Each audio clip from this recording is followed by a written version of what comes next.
지난해 나사에서 남극 대륙 북서쪽 웨드레 항공 촬영 중 아주 놀라운 것을 발견했습니다. 자, 보세요. 우와. 네모 반듯하죠? 아, 너무 예쁘다. 저 정도면 무슨 레이저 칼 같은 걸로 자른 거 아니에요? 얼음이 예쁘게 너무 잘랐는데? 직각으로 잘렸는데 이렇게? 극지방의 빙하 등을 통해 기후 변화를 연구하는 나사 산하의 아이스 브리츠 팀이 발견한 건데요. 마치 칼로 썰어낸 듯 완벽한 직사각형 빙산의 너비는 약 1.6km에 달하는 것으로 추정이 됐습니다. 그 왜 빙산하면은 그 왜 우리가 잘 아는 그 타이타닉에 나온 딱 그 모습이 생각나잖아요. 그렇죠. 그렇습니다. 아이스 브리츠의 선임과학자 제레미 하백마저 지금까지 이렇게 두 모서리가 정확한 각도로 깎인 빙산은 처음 봅니다. 라고 말할 정도로 놀라움을 금치 못했습니다. 그런데 여러분이 알고 있는 빙산만 있는 게 아닙니다. 이건 판상 빙산입니다. 나사의 빙하과학자인 켈리 브런트는 이 미스터리한 직사각형 빙산을 두고요. 충분히 과학적으로 설명 가능하며 이런 빙산을 탁상형 빙산인 판상 빙산이라고 전했습니다. 그런데 그의 주장을 받아들이지 않고 재조사를 요구한 전 세계 누리꾼들. 왜냐? 나사가 뭔가를 숨기고 있다는 이유였죠. 지금까지 발견된 판상 빙산은 자연적으로 분리된 울퉁불퉁한 흔적은 꼭 남아있기 때문이죠. 그렇지. 저건 너무 반듯해요. 정말 김연아가 트리플 악셀을 할 수 있을 것 같은. 아 맞아 스케이트링 같아요. 정말 링크 같잖아요. 뭐가 있어? 뭐 있는 것 같죠? 뭐가 있어요? 혹시 뭐가 있을까? 야, 그러면 대체 이유가 뭡니까? 처음 제기된 주장은 비밀 정부에서 만든 기지. 하지만 이 주장에 대한 반박. 이 빙산이 위치한 남극은 사람이 살 수 없는 지역에 있으며 또 빙산 너비만 1.6km에 달하기 때문에 인위적으로는 절대 만들 수 없다는 의견이 나왔습니다. 그런데 이때 또 제기된 또 하나의 주장. 외계 생명체 비밀 기지. 그 무엇으로도 설명되지 않는다면 외계 생명체의 소행이란 얘기죠. 외계 생명체에서의 마치 칼로 베어낸 듯한 직사각형 빙산의 진실. 과연 이 빙산에는 어떤 비밀이 숨겨져 있을까요? 무엇을 보든 믿지 마라. 음모론 19 17위 공개합니다.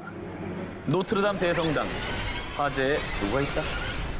진짜? 이 얘기 들었어. 그럼 최근인데 그럼? 최근입니다. 네. 지난 4월 전 세계를 충격에 빠뜨린 노트르담 대성당 화재 사건. 인류의 정말 엄청난 유산을 잃은 거죠. 깜짝 놀랐어요. 예. 뉴스 보고. 그 말이 됩니다. 아유, 너무나 안타깝습니다.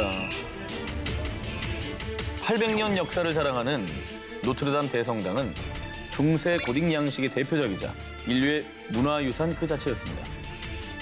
당시 프랑스 당국은 이 화재가 첨탑 개보수 도중 실수로 일어난 화재라고 추측하고 조사에 착수했습니다. 그런데 파리 근교의 소도시인 뇌슈르센의 시의원 필리페 카르센티가 미국 뉴스 방송과 전화 인터뷰 도중에 노트르담 화재는 9.11 테러와 같습니다. 프랑스판 9.11이에요. 노트르담 대성당 화재가 테러 때문에 일어났다고 한 것이죠. 자, 그런데 파리 시의원의 테러 발언 논란을 더 증폭시킨 게 있었습니다. 미국의 극우파 미디어 인포워비의 창립자인 알렉스 존스가 노트르담 화재 방화범은 이슬람인일 것입니다. 근데 근거 없이 이런 말 하긴 너무 위험한 발언. 위험한 발언이죠. 뿐만 아니라 인포워비의 이용자인 폴 조셉은 아랍어 이름을 쓰는 SNS 이용자들이 노트르담 대성당 화재를 언급하면서 웃는 얼굴의 이모티콘을 사용했다고 지적. 이거는 좀 네. 화재 사건인데. 실수로 잘못 눌렀을 가능성이 있지 않나요? 그래서 오해할 만한 여진이 있는 거죠. 자, 이렇게 노트르담 대성당 화재를 두고 음모론이 난무하는 가운데 화재 발생 2달 만인 지난 6월 드디어 공식 입장을 밝힌 프랑스 검찰. 노트르담 대성당 화재는 방화나 테러에 의한 것이 아닙니다. 그 어디에서도 범죄의 흔적이 발견되지 않았기 때문입니다. 하지만 정확한 화재 원인을 밝히기 위해 더 심층적인 조사를 진행할 예정이라고 전했습니다. 근거 없이 저런 얘기를 하는 건 좀 아니다 싶어요. 2차 피해, 뭐 3차 피해 정말 수많은 그렇죠. 엄한 사람들만 더 피해를 보니까. 프랑스 사람 네. 중에 충분히 이슬람인도 많을 거거든요. 무엇을 보든 믿지 마라. 음모론 19 16위를 공개하겠습니다. 그곳에 정말 금이 있을까? 세 기자들, 먼저 제가 뭐 하나 여쭤보겠습니다. 세상에서 금이 가장 많은 곳이 어딘지 아십니까? 엘도라도. 종로! 남아공. 종로삼가. 종로삼가 귀금속. 장난 아니야. 거기 가면 다 귀금속 엄청 많잖아. 자, 세상에서 가장 많은 금을 보유한 곳은 바로 전 세계 경제의 중심으로 불리는 미국 뉴욕 연방준비은행의 지하금고. 그런 데가 있는 줄 몰랐네요, 근데. 실제로 있구나. 뉴욕 연방준비은행에 따르면요, 은행의 지하 24m, 그리고 높이 2.74m, 무려 90톤에 달하는 철제 금고 문 안에 있는 금괴의 양이 무려 6,200톤, 약 280조 원 이상의 가치라고 하는데요. 금만. 진짜 어마무지하다. 그런데 말입니다. 지난 2017년 미국의 유력 경제지의 한 충격 보도. 뭔데 또? 과연 뉴욕 연방준비은행은 6,200톤의 금을 가지고 있을까? 싱가포르의 유명 귀금속 애널리스트 로넌 멜리 역시 은행 직원을 제외하고 그 누구도 지하금고에 금이 있다고 확신할 수 없습니다. 라고 주장했는데요. 근데 갑자기 왜 뉴욕 연방준비은행이 금을 의심하기 시작한 거예요? 그러니까. 사실 말이죠. 이전부터 사람들의 의심과 음모론은 끊임없이 제기되어 왔습니다. 금 시세를 조작하려고 은행에서 금괴를 외부에 몰래 빌려주고 있다던데? 달러 가치 유지하려고 빌려준다는 말도 있어. 이러한 이유들로 이 지하금고에 있는 금을 더욱 투명하고 객관적으로 감사해야 한다는 걸 강조하고 있고요. 미국 공화당의 랜드폴 상원 의원은 미국 회계감사원에서 뉴욕 연방준비은행 금고를 감사해야 한다는 내용의 법안을 발의하기도 했습니다. 전 세계 경제의 중심 뉴욕 연방준비은행. 과연 이 300조에 가까운 금들은 지금 뉴욕 한복판 깊은 지하 속에 안전하게 보관돼 있을까요? 무엇을 보든 믿지 마라 음모론 19, 15일을 공개합니다. 실물 없이 정보 형태로 남아 사이버상으로만 거래되는 가상화폐. 그런데 2018년 캐나다 최대 가상화폐 거래소인 Q거래소에서 한순간에 무려 약 1,600억 원이 공중 분해되는 초유의 사태가 발생했습니다. 무슨 일이죠?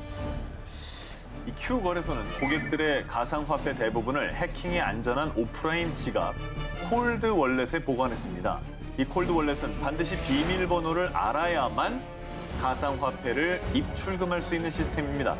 그래서 이 콜드 월렛의 비밀번호는 오직 단 한 사람, Q거래소의 대표 제럴드 코튼만이 알고 있었습니다. 오, 이 사람이 범인이네요. 저기 음모론입니다. 여기 아, 이건 심증만 가지고. 너무 확실하잖아요. 얘기 좀 들어봐야죠. 그러던 중 Q거래소의 대표 제럴드 코튼은 고아원 설립을 위해 인도로 여행을 떠났는데요. 그런데 갑자기 사망 소식이 들려온 뭐야? 그의 사망 소식이 알려진 뒤 Q거래소는 그야말로 패닉에 빠졌습니다. 콜드 월렛의 비밀번호를 아는 유일한 사람의 부재로 인해 고객들이 예치한 약 1,600억 원이라는 거액을 찾을 방법이 없어진 거죠. 어떡하냐? 진짜 어떡해. 그 피해 고객들의 수는 무려 11만여 명에 이르렀습니다. 제랄드 코튼 대표가 돈 빼돌리려고 수순 거 아니야? 갑자기 죽어? 신분위장해서 어딘가 잘 살고 있을걸? 제럴드 코튼 대표의 죽음을 둘러싸고 퍼진 소문. 그리고 그 소문을 더 증폭시킨 건 그가 인도 여행 전에 뜬금없이 유언장을 썼답니다. 갑자기? 자신의 자산 약 81억 원을 아내에게 상속하고 그중 약 8,500만 원은 자신의 반려견에게 남긴다는 꽤 상세한 내용이었죠. 그런데 이 유언장을 쓴 지 불과 12일 만에 사망 소식이 전해진 겁니다. 유언장을 왜 썼지? 자, 무엇을 보든 믿지 마라 음모론 19, 14위 공개합니다. 한국 메르스 사태 충격 진실. 지난 5월 오산 주한미군 기지에 살아있을 가능성이 있는 탄저균 배달 사고가 발생했는데요. 아, 저 때 너무 충격받았잖아요. 진짜 공포스러웠어요. 자, 그런데 이 탄저균 배달 사고가 2015년 대한민국을 공포에 빠뜨린 메르스 사태와 연관이 있다는 주장이 제기됐습니다. 중동 지역을 중심으로 전 세계에서 발병한 중동호흡기 증후군 메르스. 당시 186명이 감염, 그중 38명이 사망하며 대한민국이 그야말로 발칵 뒤집혔습니다. 너무나 안타까우고 다시는 반복되지 말아야 될 사고였죠. 자, 그런데 이때 메르스는 미군의 생화학 무기 테스트 중 유출된 겁니다. 당시 오산 공군 기지에 배달된 탄저균 사고 조사 과정에서 군 기밀이 드러난 건데요. 자, 미군이 그동안 생화학 전쟁에 대비해 일명 주피터 프로젝트를 진행해 왔다는 충격적인 사실이 드러났습니다. 그런데 이 탄저균이 배달된 시점과 메르스 발병 사태가 맞물리는 점에 주목해서요. 탄저균 배달 사고를 무마하기 위해 메르스를 퍼뜨렸다고 주장을 한 겁니다. 어머, 이거는 확실한 것 같아요. 나 지금 여보세요? 너무 설득됐어. 아니 그러니까 이게 확실합니다. 이렇게 팔랑 귀시면 안 돼요. 이게 뉴스가 아닙니다. 지금. 이런 음모론이 나왔다. 그래서 결국 2015년 5월 미국 애슈턴 카터 국방장관은 사고 관련자에게 책임을 묻고 재발 방지를 위해 노력하겠습니다. 라며 탄저균 배달 사고에 대해 공식 사과했고요. 무성했던 음모론도 일단락됐는데요. 대한민국뿐만 아니라 전 세계를 공포에 빠뜨린 메르스. 다시는 이런 비극이 일어나지 않기를 바랍니다. 무엇을 보든 믿지 마라. 음모론 19 13위 공개합니다. 소아마비 백신을 둘러싼 검은 음모? 어린아이들에게 수족마비 후유증을 일으키는 신경계 감염 질환, 척수성 소아마비. 약 30년 전만 해도 전 세계 매년 약 35만 명의 어린이들이 소아마비를 앓았지만 백신 접종이 확산된 이후에는 전 세계적으로 환자 수가 급감해 왔습니다. 그런데 2005년 나이지리아에서 불과 1년 만에 소아마비 환자 수가 무려 2배 이상 급증하는 사태가 발생했는데요. 갑자기 왜요? 그러게요. 그 이유는 바로 2003년 나이지리아 전역에 퍼진 백신 공포 때문이었습니다. 소아마비 백신을 맞으면 불임이 되거나 에이즈에 걸린대.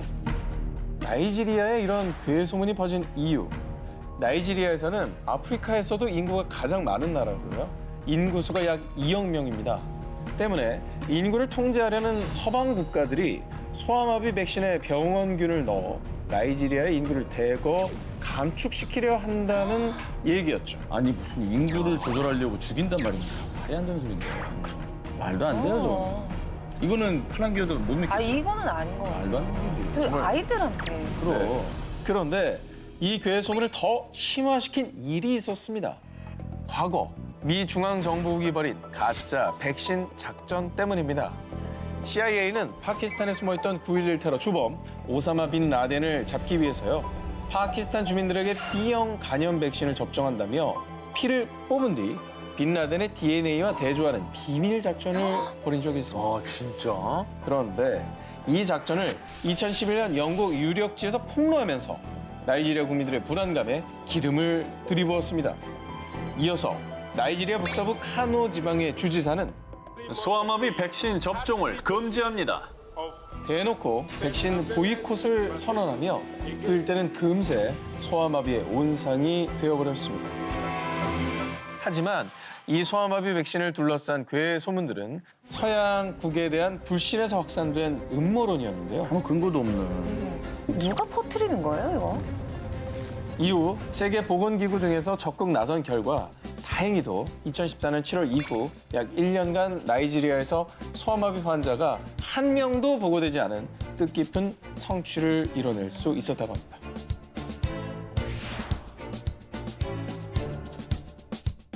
무엇을 보든 믿지 마라. 음모론 19, 12위로 갑니다. 지구온난화는 거짓이다. 지구촌의 난제이자 21세기 인류 최대 고민, 지구온난화. 급속한 산업 발전으로 온실가스가 과도하게 배출돼서요. 이를 감축하자는 목표로 맺어진 파리 기후협정에 195개국 이상이 참여할 정도로 지구온난화는 전 세계적인 문제인데요. 자, 그런데 나사 기상연구원 출신인 존 시온 박사의 폭탄 발언이 터졌습니다. 지구온난화는 모두 다 거짓입니다. 3만 명이 넘는 과학자들이 여기에 동의하고 있어요. 지구온난화는 과학적으로 검증되지 않은 정치적 주장에 불과하다는 건데요. 과학적으로는 이산화탄소의 증가로 인해 지구의 평균 기온이 상승하고 있다. 뭐 우린 이렇게 대충 알고 있죠. 네네. 그런데 존 시온 박사가 제시한 근거는 이렇습니다. 남극 빙하를 분석한 결과는 정반대.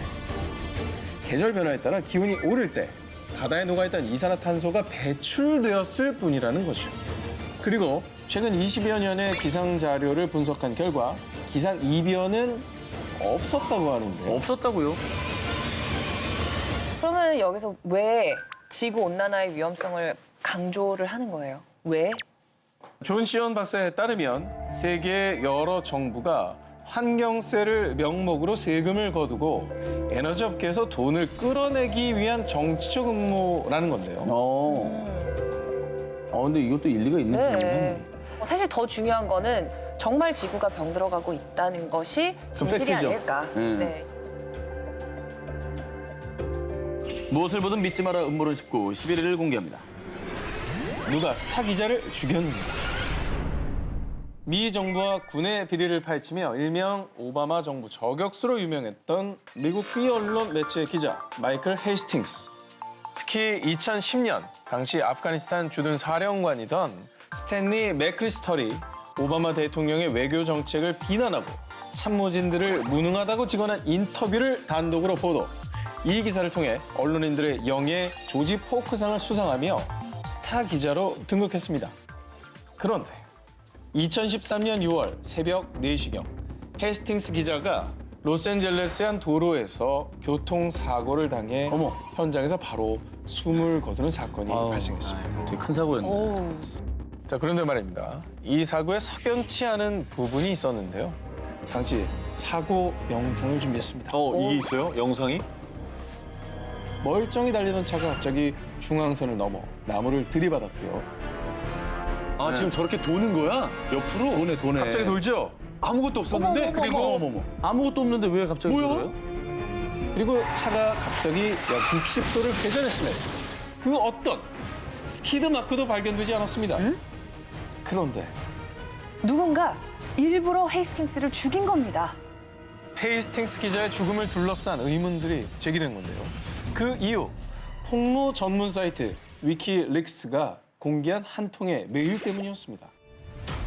나는 현재 큰 건을 조사 중이야. 당분간 레이더망에서 벗어나 있어야 될 것 같아. 나 지금 소름 돋았어. 저 근거가 좀 있네. 이 메일에 따르면 자신의 취재를 FBI와 정부가 감시하고 있으며 당분간 감시를 피해 몸을 숨기겠다라는 내용이었죠. 무슨 도대체 취재를 무슨 했길래? 취재를 했길래 감시를 당했을까요? 헤스팅스 기자는 사망하기 전 미 정부가 드론으로 불법 정보를 수집한다라는 내용과 사교계 인사 질 켈리가 국방부와 FBI를 상대로 낸 사생활 침해 소송을 취재 중이었다는데요. 헤스팅스 기자가 미국 정부 및 국가기관들의 치부를 파헤치자 FBI가 차를 해킹해 사고를 유발했다라고 주장을 한 거죠. 그런데 이후 각종 언론 매체에서 누가 마이클 헤이스팅스를 죽였는가라고 보도하며 논란이 더 커지자 이 FBI는 사실무근이라고 해며 경찰에서도 그의 죽음을 고속 충돌로 인한 단순 사고사라고 최종 발표했는데요. 아, 무섭다. 무섭다. 진실을 쫓던 한 기자의 죽음, 그리고 그 죽음을 둘러싼 소문들. 과연 그 진실은 무엇일까? 무엇을 보든 믿지 마라 음모론 19 10위 공개합니다. 21세기 최악의 의학 스캔들. 2009년 전 세계를 공포로 몰아넣은 신종플루. 감염이 되면 고열과 호흡곤란 등의 증상이 나타나고 심하면 사망에까지 이를 수 있는 심각한 질병이었는데요. 그런데 지난 4월 인도네시아 보건장관인 시티 파딜라 수파리가 기자회견에서 밝힌 충격적인 주장이 있습니다. 신종 플루는 선진국 제약회사의 이익 때문에 인위적으로 만든 것일 수도 있습니다. 인도네시아 보건장관이 신종플루 바이러스 유포 혐의로 지목한 곳은 미국 유명 제약회사 B사, 그리고 B사에서 세계보건기구인 WHO와 함께 신종플루를 확대 재생산했다고 주장했는데요. 아니, 그러니까 일부러 바이러스를 세계보건기구가 퍼뜨렸다는 주장까지 나오는데 이게 왜 그런 걸까요? 자, 사실 B제약회사의 신종플루 자작극 논란은 암암리에 퍼져 있었습니다.